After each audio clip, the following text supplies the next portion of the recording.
네, 4층에서 기자 간담회가 약간 길어지면서 이 강연의 차질을 빚었습니다. 다시 한번 양해해 주셔서 감사하다는 말씀 드리면서요. 다시 한번 소개해 드리겠습니다. 예, 탭스코 그룹의 돈 탭스코 회장님 박수로 맞이해 주시기 바라겠습니다.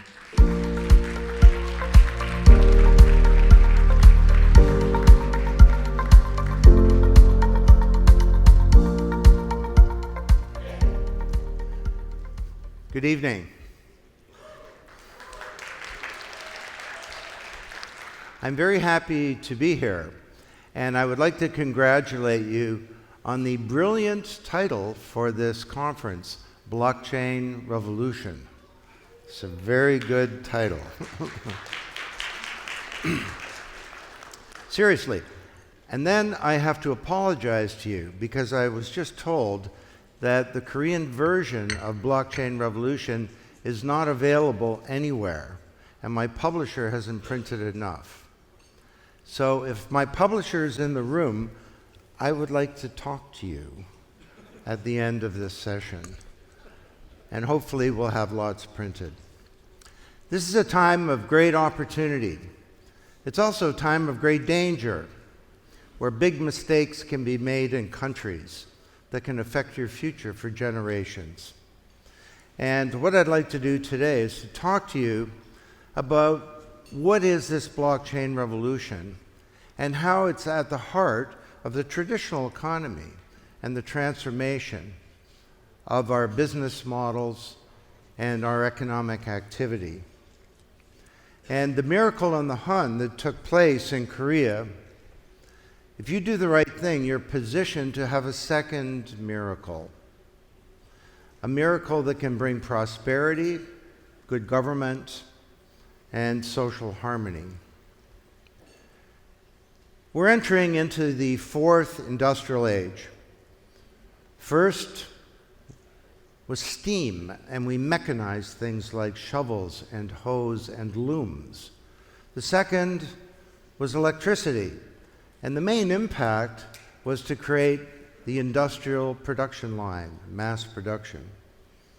The third was the computer, mainframes, minis, PCs, the internet, the web, social media, the cloud, big data. And now we're entering into a fourth where technology is infusing itself into everything, into our physical world, into our bodies, into every business process, and into our organizations. And we have extraordinary developments like technologies that do things that they weren't programmed to do because they're able to learn as machines and reprogram themselves. The underlying technology for all of these great innovations, and probably the most important, is the underlying technology of cryptocurrencies like Bitcoin or Ethereum. It's called blockchain. And I'm convinced that this is nothing less than the second era of the internet. And that's the right way to think about it. So let me describe that. The first era was the internet of information. But when I send you some information, a PDF, a PowerPoint, an email,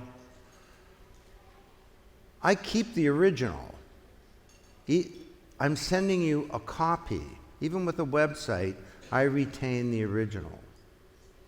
And that's great for information. But when it comes to things that really matter to the economy in Korea, assets, things of value that belong to somebody, things like money or stocks or bonds or loyalty points or coupons, intellectual property, cultural assets like art or music. Votes, it's an asset, it's something of value that belongs to somebody. Carbon credits, even our identities. Sending a copy of those is a terrible idea. You don't want someone copying your identity or your vote. And if I send you $1,000, it's really important that I don't still have the money. and that I can't send it to somebody else again. Now, cryptographers have called this the double spend problem for a long time. And the way that we manage this in our economies is through large intermediaries, banks, governments, credit card companies, social media companies. They perform all of the business and transaction logic of every type of commerce. They identify the party, you are who you are. They identify that's an asset, that's a stock or a unit of currency. They clear and settle transactions, and they keep records. And overall, they've done a pretty good job. But there are growing problems, and we began to notice this in 2008.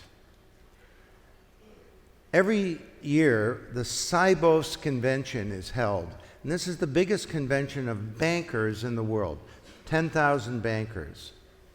And in 2008, Sibos was held in Vienna, and I gave the closing speech. And this was in September, and it was 2 days after Lehman Brothers had fell, and the whole banking system was collapsing. So I threw away my PowerPoint, and I gave a speech about what I thought was wrong with the banking system. Now, back then, we didn't really have any big solutions. But today we do. Think about just the banks as intermediaries. Overall, they've done a pretty good job, but there are growing challenges. They're centralized. That means that they can be hacked. And J.P. Morgan, Home Depot, even the CIA found that out the hard way. They exclude 2 billion people from the global economy. They slow things down. It takes a second for an email to go from Seoul to Toronto, but it can take days or even weeks for assets and computers to move up Wall Street. They charge too much. When someone in the Korean diaspora in Toronto sends money to their parents in Seoul, they can be charged up to 20%. Have you ever heard of cross-border email charges? No. And the biggest problem is that we create this new asset class called data. This is the new oil. We create it, but they get to keep it. And the end result has been that the benefits of the digital age are asymmetrical, and that we have a tiny handful of people and companies acquiring most of the wealth. We have growing economies and declining prosperity. So, what if there were not just an internet of information? What if there were an internet of value? Some kind of vast, global, distributed ledger, where anything of value from money to stocks to votes to music could be managed, transacted, and stored in a secure manner. What if there were a native digital medium for value? Well, in 2008, perhaps propitiously, an anonymous person or persons named Satoshi Nakamoto created a paper outlining a protocol for a new kind of digital cash called Bitcoin. And anyone who's read that paper, the top of your head is probably blown off, because Satoshi solved the double spend problem. And he enabled people to transact peer-to-peer. And trust is not achieved by an intermediary, but by cryptography, by collaboration, and by some clever code. Which is why my son Alex and I call it the trust protocol. Trust is native to the technology. Now, at this point, many of you are wondering, well, how is that possible? How can that work? And I know many of you are sophisticated in this room as well, but let me just take a minute. The American author Mark Twain wrote a letter to a friend, and he said, "I'm sorry I wrote such a long letter. I didn't have time to write a short one." Well, I'm going to explain to you how this works in 3 minutes.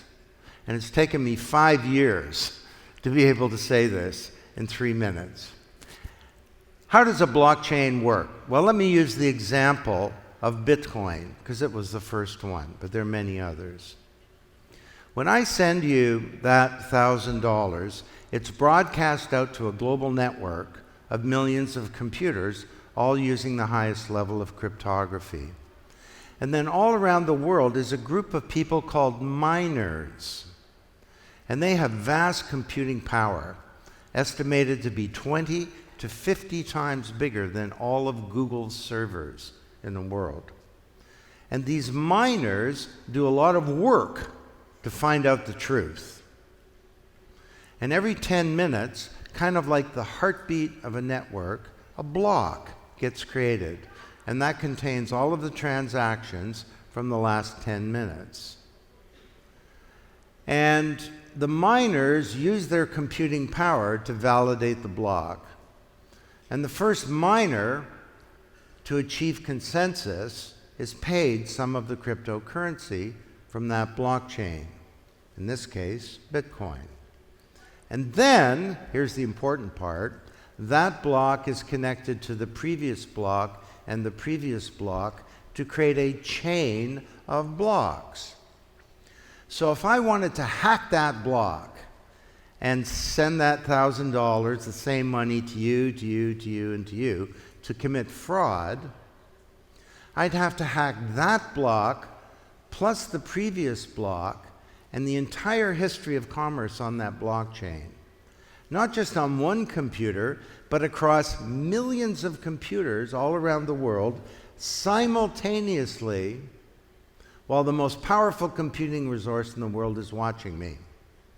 Now, I won't say that that's unhackable, but it's a lot more secure than the computer systems that we have today. The way I like to think of it is that a blockchain is something that's highly processed, sort of like a chicken McNugget. You have chicken McNuggets here in Seoul, right? These little processed bits of chicken. To hack that blockchain would be like turning a chicken McNugget back into a chicken. Now, someday, someone will be able to do that. But for the next period in human history, that's going to be very difficult. So that's how they work. Now, there are different mechanisms for achieving consensus and the truth. And there are many different blockchains. Hyperledger is a tool for building permissioned blockchains, where you know everyone who's using the blockchain, driven by the Linux Foundation and by IBM. Ethereum, developed by a 21-year-old Canadian, Vitalik Buterin, is a very interesting blockchain because unlike Bitcoin that has a single function, a currency, Ethereum enables the development of any application. So think of Bitcoin as email. Email was the first big app of the internet, and Bitcoin was the first big app of blockchain. But now we have tools like Ethereum that look more like the World Wide Web. And on Ethereum, you can build smart contracts, just like what it sounds like, contracts that self-execute and self-police. Sort of like a contract, and inside the contract is a bank and a lawyer and a government. Quorum is a private implementation of Ethereum by J.P. Morgan.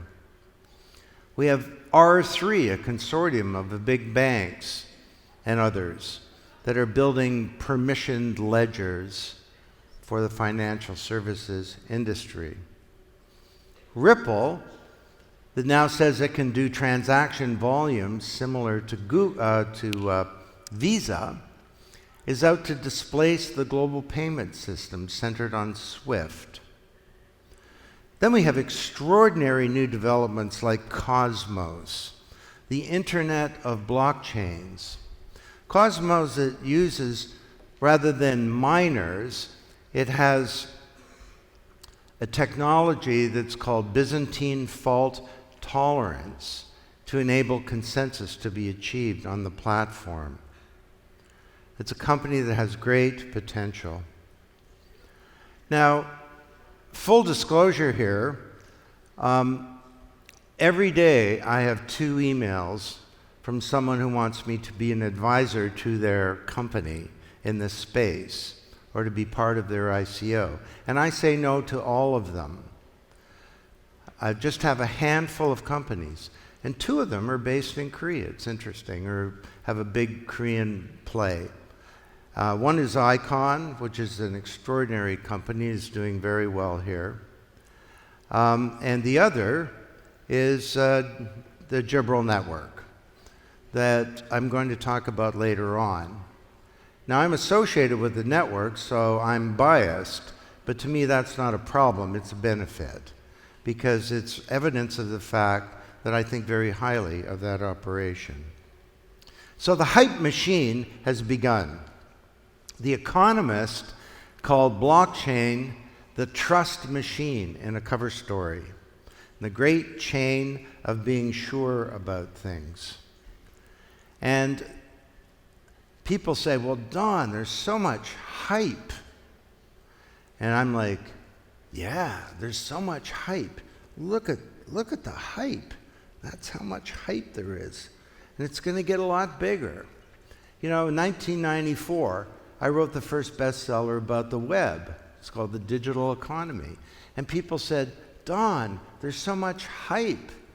And there was a lot of hype in 1994. Today, we talk about the internet even more than we did in 1994. So don't be confused by the hype. It's reflective of the fact that there's something very big that's happening here.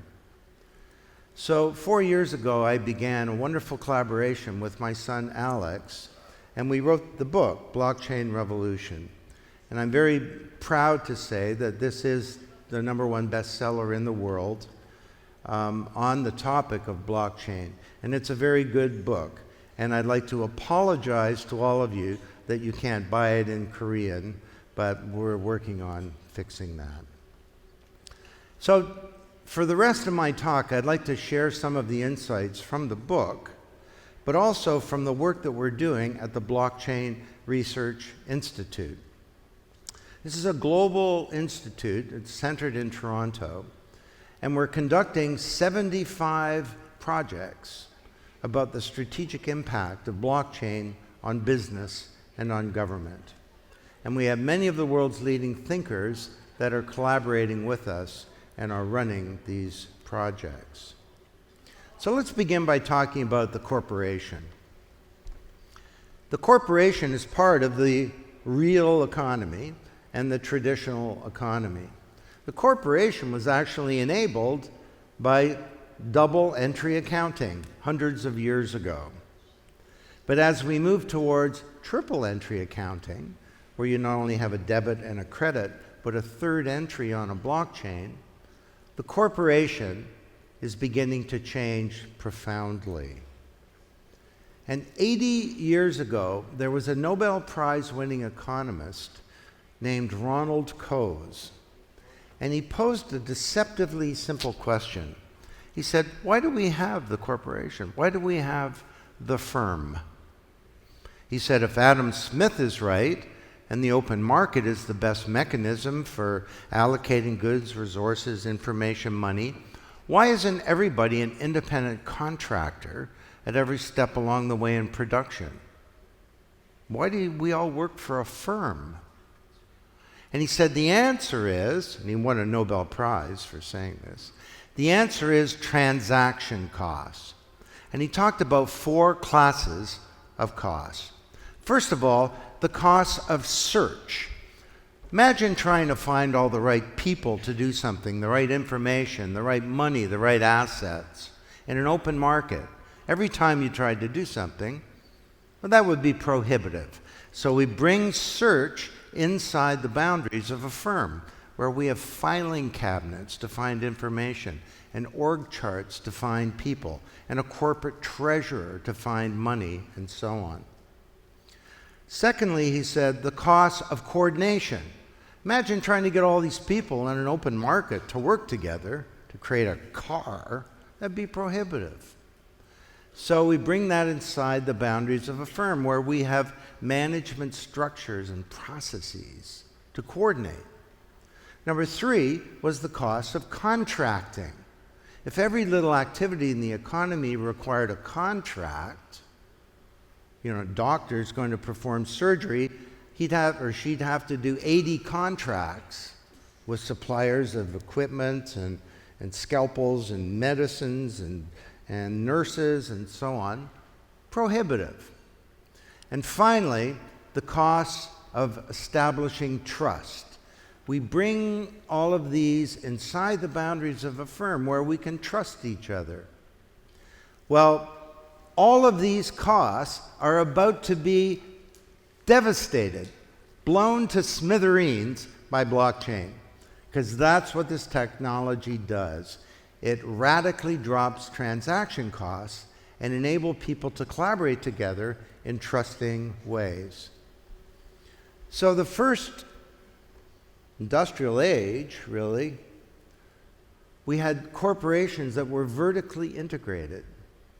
And then we saw the rise of information technology and in the 1980s and 90s, and we saw the rise of what I called an extended enterprise. Then, with the Internet of Information, companies began to unbundle into networks. This is a 20-year-old picture of the Cisco business ecosystem. Cisco used a network business model to achieve competitive advantage. And now with blockchain, we're going to see the rise of distributed value creation, where companies are going to start to look more like networks. And the future economy, the real economy, will be a more distributed economy. Now, that doesn't mean that companies won't be big. You can still have big companies, but they'll tend to have a different architecture. This is a change in the deep structures of the firm, of the architecture of the firm, of how we orchestrate capability in society to innovate, to create goods and services. Now, I'd like to use an example to make the point. In the book, Alex and I tried to develop a matrix of different business models. And in the bottom, we said, well, we have smart contracts, right? That's low automation and low complexity. Over here, high automation or autonomous agents. Artificial intelligence is not going to run on some supercomputer. It will be a number of autonomous agents that learn, machine learning agents functioning on a blockchain. And then the upper left, this is your company. This is Hyundai on a blockchain. It becomes an open networked organization, much more powerful. And we hypothesize, could you have a distributed autonomous enterprise that used all these technologies that had no CEO, no management, and no people? It was purely software running on a blockchain. And we spent some time trying to figure out how that would work. We almost didn't publish it because we thought this is too futuristic. But we did. A week after the book came out, an organization was launched, the DAO, the Distributed Autonomous Organization. And the DAO had no CEO, no management, and no people. It was a bunch of smart contracts and distributed application software on a blockchain, on Ethereum. The purpose of the DAO was to be a venture capital company and to raise funds to invest in this space.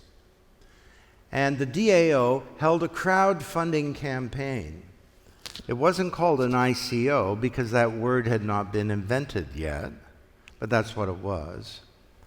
And in 3 weeks, the DAO raised $164 million. Had no people. It's extraordinary. Now, it's not a happy ending for those of you who know the story. There was a flaw in the smart contract software that enabled a hacker to get in there and move $50 million into a different part of the DAO where after a 28-day period, the hacker could get it out. And this created a big crisis. And the hacker said, I'm not a hacker. I'm just abiding by the terms of the smart contract. Well, the end result was the creators of the DAO decided to give the money back to their investors. But there's a song in English by Bob Dylan called Mr. Jones, and it says, there's something going on here and you don't know what it is. Imagine an extraordinary company that could have no people. So this is a time of very profound change. Now let me just, the theme is about the traditional economy. And I want to talk to you about some new business models. This has nothing to do with currencies or cryptocurrencies. It's new business models. So the first is what we call blockchain cooperatives. We have an opportunity to create a real sharing economy. Now you hear companies like Uber and Airbnb, people call them the sharing economy, right? Well, of course, they have nothing to do with sharing. They're successful precisely because they don't share. These companies are service aggregators. They're very good companies, but don't call them a sharing economy company. What if Uber or Airbnb were just a distributed application on a blockchain? So rather than Uber, we could call it Suber, Super Uber, or B Airbnb, blockchain Airbnb. How would that work? Well, blockchain Airbnb, you check in, you find a place that you like. It's just a database, right? And blockchains are good at managing important information. It creates a smart contract. You show up, you open the door, you enjoy the nice apartment. When you open the door, a partial payment is made in the smart contract. And then when you leave, you shut the door, a full payment is made, and then you enter a 5-star rating. This is all immutable on a blockchain. There's no need for a company called Airbnb. All of this can be done through software. And the owners of rooms essentially would become a cooperative where there's true sharing occurring. The second is what we call rights creators.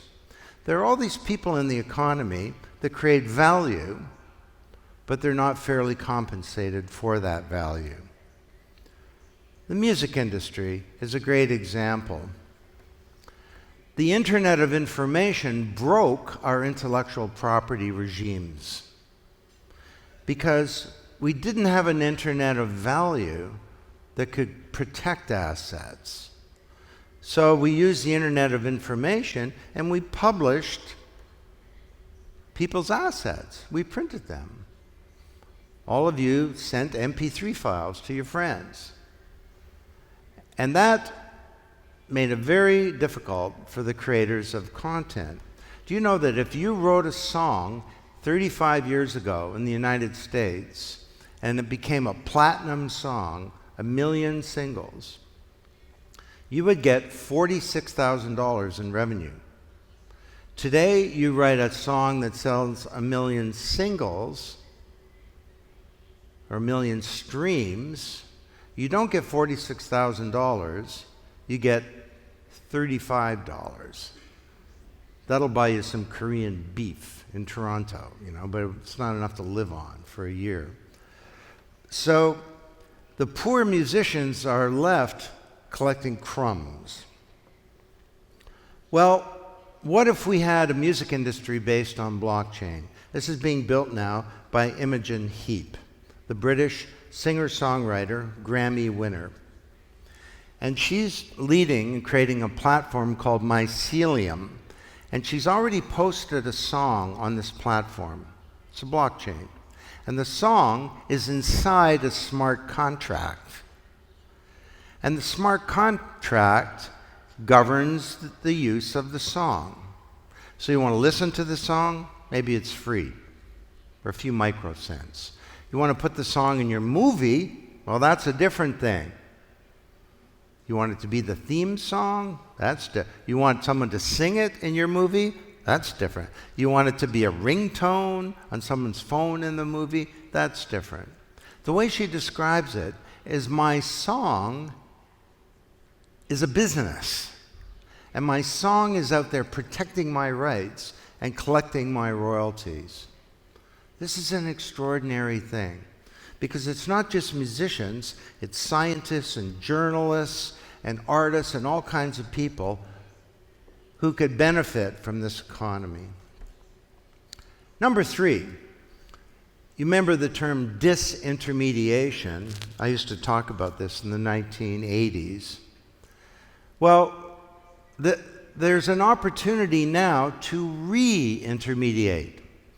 If you're in the middle, you can go away, but there are new opportunities to create new value in the middle. The trouble is, the leaders of the old middle are typically not the ones to create the new value. Do you know what the biggest flow of funds from the developed world to the developing world is? It's not foreign aid. It's not even corporate investment. It's remittances. You know this term? The global diaspora, they've left their ancestral lands and they send money back home. This is upwards of $1 trillion. It's 15% of the Filipino economy. So in Toronto, there's a housekeeper named Annalie Domingo. And for 20 years, she gets on the bus and then the subway, and she goes to the bank, she cashes her check. Then she gets back on the bus, and she goes to the Filipino Mall in Toronto, where there's a Western Union office specializing in the Filipino diaspora. She sends $500 to her mom in Manila every month. It takes 4 to 7 days to arrive, and she gets charged about 10% for doing that, $50. Well, over a year ago, Annalie Domingo used a tool on a blockchain. At the time it was called Abra, but there are interesting new ones now, like Paycase. And she sent that $500 from her mobile device to her mother's mobile device with no Western Union in the middle. It didn't take 7 days, it arrived instantly. And then she looks at her mobile and there are cars driving around, like Uber. They're called tellers. She sees a 5-star teller, he's 7 minutes away. She clicks on him. A guy shows up, knocks on her door, and gives her Filipino pesos that she sticks in her purse. The whole thing costs 1.5%. So companies like Paycase are re-intermediators, whereas Western Union in this scenario is being disintermediated. Are you in the middle? If you are, broker, consultant, lawyer, agent, intermediary of any kind, you need to think and rethink what is the value that you create. Number 4, supply chain around the world is a $64 trillion industry. $64 trillion. And all of that over time will move on to blockchain.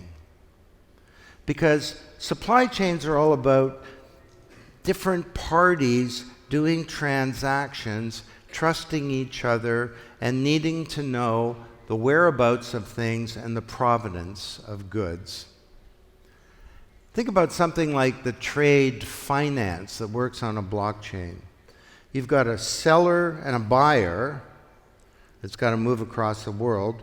Then you have shippers and airlines. You have escrow agents. You have various brokers. You have governments. Imagine if they can all see a shared network state rather than sending faxes and messages to each other and so on.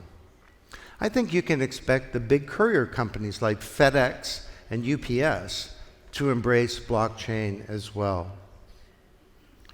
Now, one of the most extraordinary companies in this space, and do look it up, is called Sweetbridge. And Sweetbridge is attempting to completely reinvent this whole $64 trillion industry. And with Sweetbridge, you can do things like, even though you don't have the money to pay your supplier yet, you can pay them now by monetizing your own supply chain. And that's one of a dozen things that Sweetbridge can do that I think will have a huge impact. And I'm very excited about this company. Walmart is using blockchain for food safety, to know how food moves through the supply chain. If there's a problem, you can trace it right back to know what garden that tomato was grown in, or who are the parents of that cow for which there was a problem. The biggest supply chain in the world probably is Foxconn in Shenzhen, and we just did a big case study on them, embracing supply chain as well. Do you know the problem of conflict diamonds? That in Africa, tribal wars have been using diamonds to fund all kinds of, or tribes have been using diamonds to fund all kinds of wars, and criminals have been using them and so on. This is pretty much under control now because of a blockchain-based platform called Everledger. Number 5, the physical world is becoming smart. Billions and trillions of inert objects that become smart communicating devices. My hotel room here has a chip in the door and it's interconnected. The door has an IP address and the door has knowledge. I had a camera stolen from a hotel room in Miami. This is 10 years ago. And the door knew about me. It knew who'd been in and out of the room. Actually, I have a friend in Toronto. Everything in his house that has electrical power has an IP address. So all of these things talk to each other.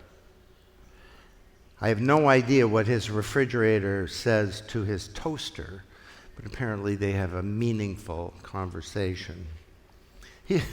He was actually bragging to me that his fence around his house communicates with his sprinkler system. And I'm like, well, why would you care? And he says, well, if a burglar comes over the fence, the sprinkler is my first line of defense. We'll just let the translation on that one go through. So the Internet of Things is going to need a ledger of things. When that light bulb buys some power from a distributed power grid, because the power grid is going to become decentralized, and one of the sources of power might be the solar panel on your roof, and a market is created, probably by somebody like NASDAQ, the stock market company that's now entered into this space. That light bulb buys some power, and when it pays for the power, its reputation is enhanced, because every device has an identity on a blockchain. And that means that the NASDAQ power grid will sell power to that light bulb because it's a trustworthy light bulb that pays for power. Now, these kinds of transactions are not going to go through the Visa network, I can tell you that. We're going to need a distributed ledger for that to occur. So the old centralized model of everything is moving more towards a distributed model. And this is the Brooklyn microgrid, the story in the book about this. But this exists today. It's not in the future. This is a blockchain-based microgrid of people in Brooklyn, outside of New York, who have solar panels on their roof, and they sell power to each other on the network. Number 6, the platform builders. Let's start with the financial industry. You ever seen one of these weird things? They're called a Rube Goldberg machine. This guy, Rube Goldberg, was an inventor, and he invented all kinds of ridiculously complicated machines that would do a simple thing like crack an egg or open a door. Isn't that kind of like the financial industry? I look at that, I see a bank. Think about it. You tap your card in Starbucks, and a bunch of messages go through 6 different companies, each with their own computer systems. And then 3 days later, the messages go back, and a clearing and settlement occurs. Well, if that were based on a blockchain, there would be no 3-day settlement period. The payment and the settlement would be the same activity. It would just be a simple change in the ledger. There would be no counterparty risk for each of those companies.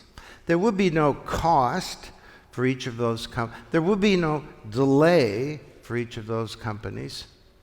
So the financial industry is working to build new platforms, a new payment system, for example. Now, these are the 8 things that the industry does. And it's a complicated industry, but these 8 things, this was really Alex Tapscott that came up with this elegant model. The industry is pretty simple. It authenticates and attests to value. You are who you are. That is actually a stock. It transfers value, it moves money, moves stocks, and so on. It stores value. It used to be in big safes, but now in computer systems. They lend value, all the debt instruments and so on. Exchange value, moving transactions, stock markets, and so on. They fund and invest value, venture capital, early stage capital, mutual funds, hedge funds, and so on, private equity. They insure value and manage risk, and they account for and audit for value. In theory, every one of these can be eliminated by a blockchain. Now that won't happen because the banks are working hard to build new platforms for each of these. But big changes are in the wind. Just look at something like fund and invest value. In the book, we said venture capital will be unrecognizable in 5 years. We were wrong. Last year, more money was raised in crowdfunding, ICOs, than all venture capital in the world. $3 billion went into innovation, raised through a whole new model outside of the boundaries of traditional venture capitalists. Audit value. The big auditing companies know that that part of their business will disappear, or at least change radically. You won't need an audit for your public company at the end of the year, because with triple entry accounting, you get real-time auditing. So these are big changes. Stock markets can become peer-to-peer. I've seen a demonstration of the New York Stock Exchange built by a single programmer one weekend on Ethereum. So the traditional institutions need to figure out how to change. And this is Jibril, it's our host here today. There are all these new tools and capabilities that are starting to appear that are extraordinarily powerful. Like imagine if, for example, we can have tokens that we know who the token holder is. That can be a big improvement in making this environment more transparent and also in reducing any kind of fraudulent activity. Jibril with a J wallet, J cash, that's a really exciting opportunity. Imagine if in smart contracts we can have liquidity very easily with fiat currencies. Then anyone can use a smart contract, and smart contracts can be used for anything from the music industry, where your song is inside a smart contract, to a vote. Why couldn't you have a smart vote that's part of a smart contract? Jibril search. I talked to some executives at Google a few years ago, and I said, Google created the search engine for the Internet of Information. Who will do that for the Internet of Value? And I argued to them, you should do it. Well, they're not, because leaders of old paradigms have difficulty embracing the new. So these are all kinds of exciting new opportunities. But for these to occur, we need sensible government leadership and regulation. During the first era of the Internet, I said to government regulators, just leave it alone. For the second era, we're talking about things of value for which there is a public interest, assets like money or stocks, our identities, votes. So it's sensible to have some government regulation. But the regulation needs to be smart. 100 years ago in England, when the automobile was starting to appear, the government regulated, and it passed what was called the Red Flag Law. And the Red Flag Law said, if you have an automobile, you need to have a driver, a navigator, and you also need to have someone walking in front of the vehicle with a red flag so that you wouldn't frighten the horses. That law hurt the development of the automobile industry in the UK. There was no red flag law in the United States. So every country today is faced with a red flag moment. Will you have sensible regulation that protects the public interest, but also ensures that this huge new force for innovation and prosperity and wealth can grow? Or will you come down with a hammer, with a sledgehammer? Will you try and perform surgery with a chainsaw? And every country around the world is faced with these critical opportunities. The most sensible approach that I've seen today is in the United States. The Securities Exchange Commission, which is notorious for fiercely protecting the rights of shareholders, has come up with legislation around the issue of ICOs. And they've said if the token represents a share in a company, that's a security, and it should fall under securities legislation. Sensible. If the token represents something else, like a carbon credit or a loyalty point or a currency, or the case of Sweetbridge, a monetization of a supply chain, or the thousands of other things that tokens can represent, those are not securities, and they should be left to an open market. And the SEC feels comfortable that this is a good framework. Well, what do you do about criminals that might have an ICO? We already have laws for fraud. If you commit fraud, that's a criminal offense. We don't need new laws. Criminals are always the first to use new technology innovations anyway, from the automobile to the cell phone. So there are all kinds of new platforms that are emerging. And these are the new platforms to create an innovation economy and to build new models of the enterprise. So work with Hyperledger, work with Enterprise Ethereum Alliance, work with these new platforms to move forward. Block, creating exciting new platforms. We have Consensus Systems, a company that's got 45 different application projects underway today. Any one of them would completely revolutionize an industry.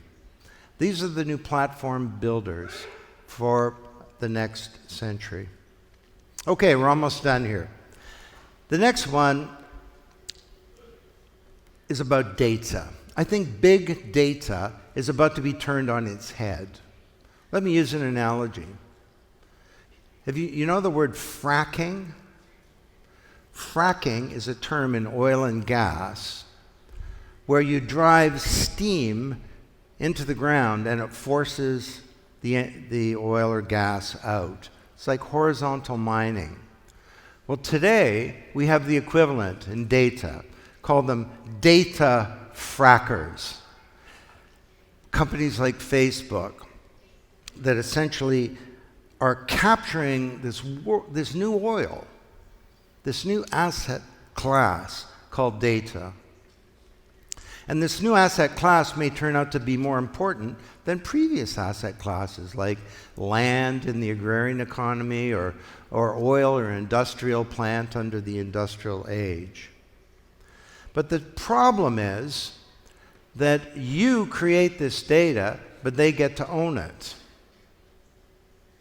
It's sort of like back in the old days in countries like Korea, we had a feudal system before there was capitalism. And you worked the land, you built all this value, you grew vegetables or something, and then you had to give it all away to the landlord. You got to keep just a little bit. Well, we leave this trail of digital crumbs as we go through life, but we only get to keep a little bit. That means that we can't use that data to plan our lives. We can't monetize the data. And our privacy is being undermined. Now I get into debates. People say, come on, privacy is dead. Get over it. I think that attitude is foolish. Privacy is the foundation of freedom. And our identity consists of all of this data that we need to get it back so that we can manage it responsibly, monetize it, and use it to plan our lives. The virtual you knows more about you than you do. You need to get that back. So where we're going is a new identity on a blockchain. How exciting if the government of Korea were a leader in creating this new blockchain identity.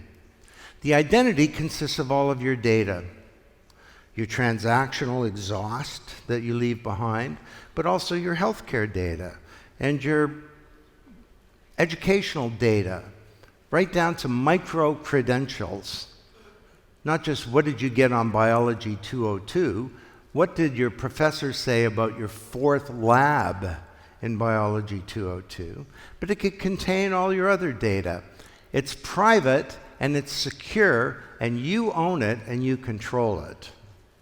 But it's valid data, it's been attested to, and it's on a blockchain, so nobody can mess with it.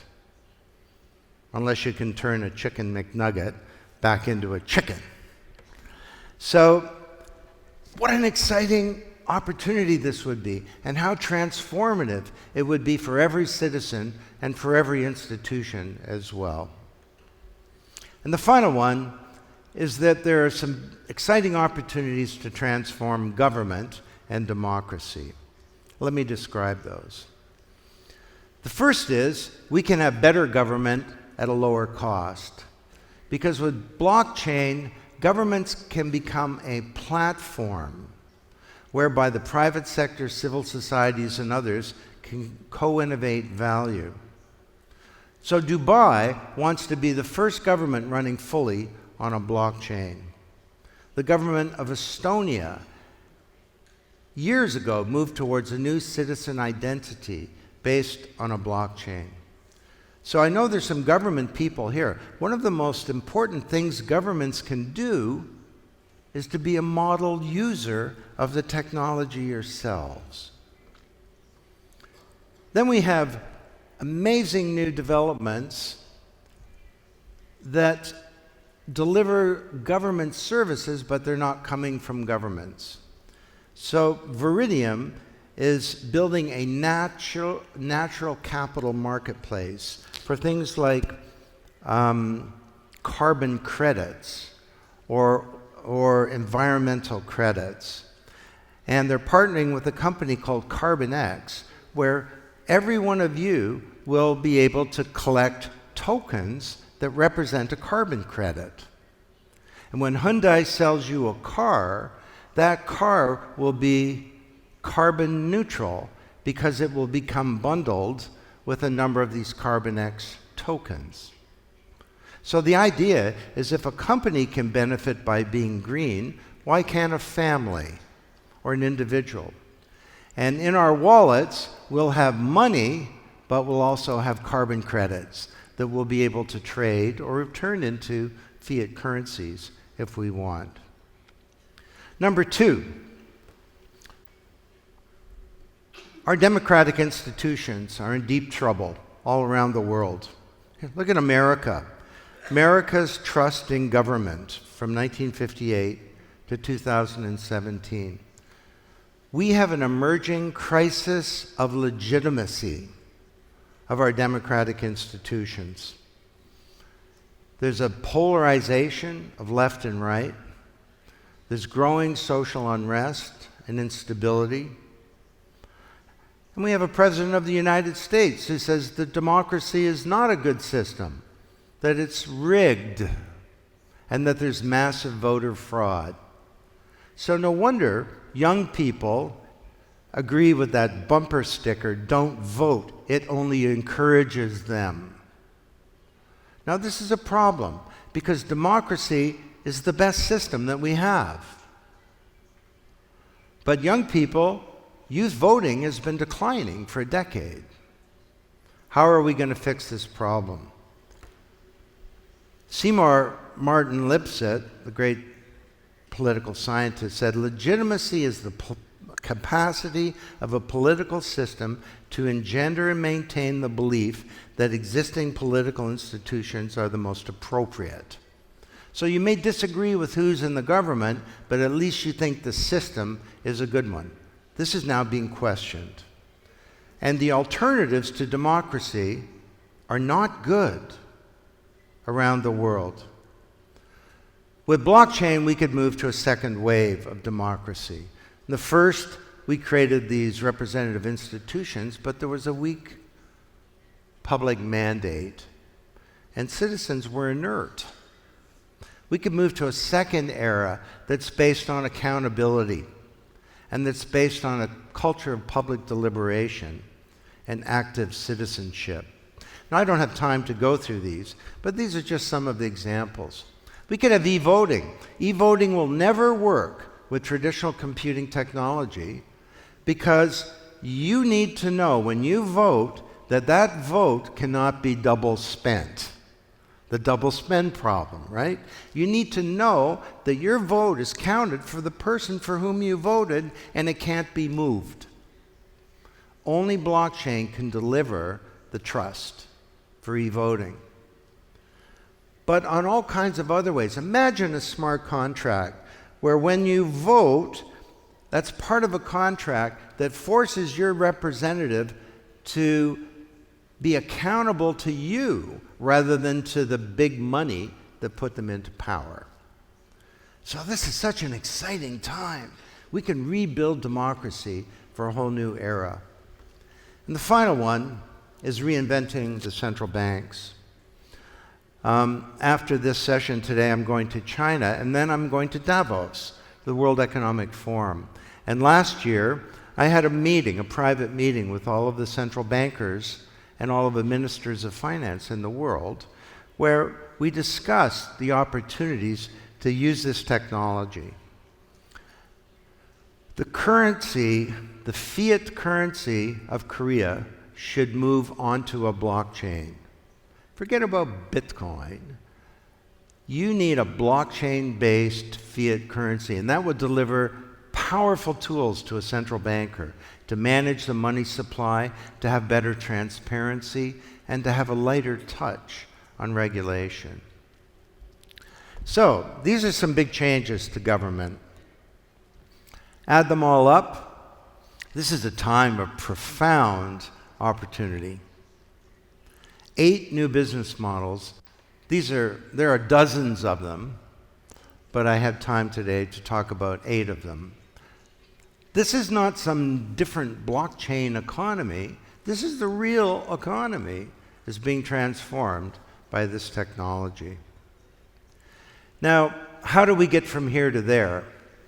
Well, there are lots of impediments. We have legacy attitudes and cultures. Jamie Dimon, J.P. Morgan, said Bitcoin is a fraud. When he said that, I went and looked up some of the other famous statements that people have come to regret. Do you remember Ken Olsen, the CEO of Digital Equipment Corporation, the biggest computer company in the world after IBM? And he said, why would anyone want a personal computer in their home? We call this in English, the expression is famous last words. Well, Jamie Dimon has now withdrawn that statement, but it's reflective of the fact that it takes people time to understand what's going on here. And there's a reason for that. This is a new paradigm. The blockchain revolution is a new paradigm. Paradigm is a mental model. They put boundaries around what we think. They constrain our actions. They're often based on assumptions that are so strong we don't know that they're there. The earth is at the center of the universe. That was a paradigm for thousands of years. The big problem in the world is communism. Well, it's still a problem in this part of the world, but for most of the world, that's not the big problem. The purpose of computing is to automate existing business processes. That's what we thought computers were for. Then they became a communications tool. Well, something can happen in art, science, culture, technology that breaks that paradigm. And that's what's happening today. And when you get a paradigm shift, these things are often received with coolness, or worse, mockery, hostility. Vested interests fight against change, and leaders of old paradigms have great difficulty embracing the new paradigm. Do you know the leaders of Newtonian physics had a terrible time embracing Einstein's general theory of relativity because it broke down their mental model. How is your company going to find leadership? How is Korea going to find leadership for change? Well, we've studied thousands of organizations, and I work with government leaders. Do you know where leadership comes from? It can come from anywhere.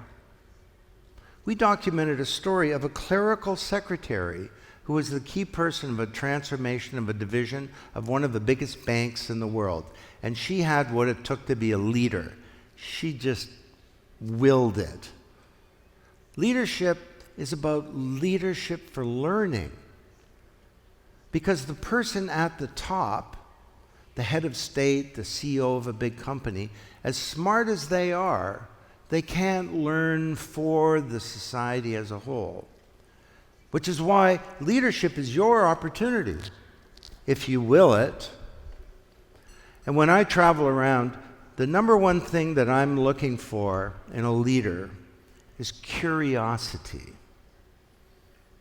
A new paradigm that enables trust to be achieved through cryptography? How do you react to that? You say, no way. Or do you say, I'm curious, tell me more? So this is a time, as I said, of promise and of peril. And how's it going to shape out in Korea? Which way will you go? Well, my view is that the future is not something to be predicted. The future is something to be achieved.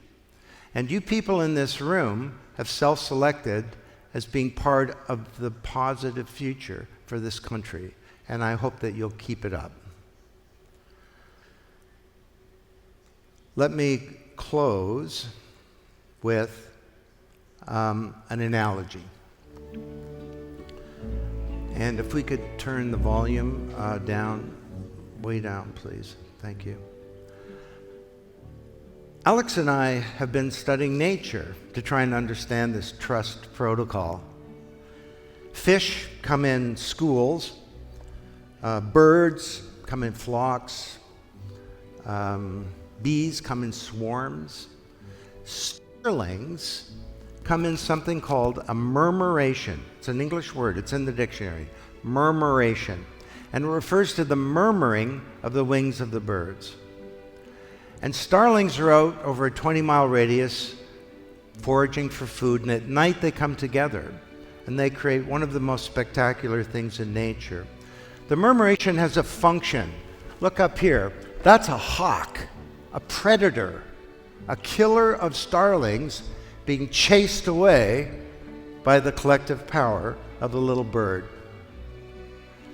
Scientists that have studied this say they've never seen an accident. There's leadership, but there's no one leader. And when the moment is right, magic happens.